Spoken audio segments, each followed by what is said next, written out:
জীবনে এমন কিছু কাজ রয়েছে যা আমাদের কখনোই করা উচিত নয়, যেমন আশা করা।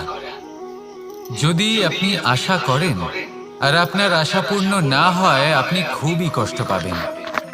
এবার আপনি যদি প্রতীক্ষা করেন, করতেই থাকেন, আর সেই ব্যক্তি যদি না আসে, তাহলেও খুব কষ্ট পাবেন। আর হলো তুলনা। আপনি যদি তুলনা করতে যান, তাহলে এটাই ভাববেন যে হয় আমি বা অন্য কোনো ব্যক্তি, এই দুজনের মধ্যে কোনো এক ব্যক্তি নিকৃষ্ট। আর এই ভাবনাটাই হলো অনুচিত। যদি আমরা কথা বলি সেই সব বিষয়ে যা আমাদের করা উচিত, যেমন পরীক্ষা। এই পরীক্ষা সবসময় আমাদের আরো সফল করে তোলে, আরো শ্রেষ্ঠ করে তোলে, আরো উৎকৃষ্ট করে তোলে। আসন্ন মহাসংগ্রামের জন্য আমাদের প্রস্তুত করে তোলে এই পরীক্ষা। তাই এই পরীক্ষা থেকে কখনোই পালাবেন না, এর সম্মুখীন হন। আর হলো কর্ম করা কখনোই বন্ধ করবেন না। তুলনা করার বদলে কর্ম করুন, প্রতীক্ষা করার বদলে কর্ম করুন, আর আশা করার বদলে কর্মই করুন। জীবন সফল হয়ে যাবে।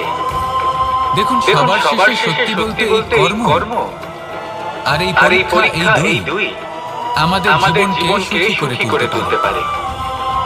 আসুন আর আমার সাথে ভালোবেসে বলুন, রাধা রাধা। মানুষ তার জীবনে শিক্ষা এবং প্রেম এই দুই লাভ করে তার মাতা, পিতা এবং গুরুর কাছ থেকে। কিন্তু মানুষ সব থেকে বেশি ভালোবাসে নিজের মাতাকে। কারণ মাতা খুব নির্মল চিত্তে ভালোবাসে, শান্ত মনে আমাদের অন্তরে শক্তির সঞ্চার করে থাকেন, আমাদের উৎসাহ দেন, বলশালী করে তোলেন। ব্যাপারটা কিন্তু এমন নয় যে আমরা নিজেদের বাবা বা গুরুকে ভালোবাসি না, তাদেরকেও আমরা অত্যন্ত ভালোবাসি, শুধু ওনাদের কঠোর ব্যবহার দেখলে আমরা একটু ভয় পেয়ে যাই। এবার ওনাদের এই কঠোর ব্যবহার আমাদের ভালো না লাগলেও অত্যন্ত আবশ্যক। কারণ মাতার থেকে আমরা যে শক্তি লাভ করি তা যেন নিয়ন্ত্রণ হারিয়ে বিধ্বংসী না হয়ে ওঠে। আমরা যেন কোনো কুপথে না চলে যাই। আমরা কখনো যেন দোষ না করে ফেলি, শুধু সেই জন্য পিতা এবং গুরু একটু কঠোর হয়ে ওঠেন। এবং ওনাদের এই কঠোর আচরণ ভবিষ্যতে গিয়ে আমরা অবশ্যই বুঝতে পারি। জীবনে কিছু বছর আমরা এগিয়ে যাই, আর তারপর আমরা বুঝতে পারি যে বাবা এবং গুরু আমাদের যথেষ্ট ভালোবাসতেন, কিন্তু ওনাদের ভালোবাসার বহিঃপ্রকাশ আলাদা। প্রয়োজনীয় হলো এটা দেখা, এটা বোঝা যে শুরু থেকে আমাদের প্রতি ওনাদের আচরণ কেমন ছিল।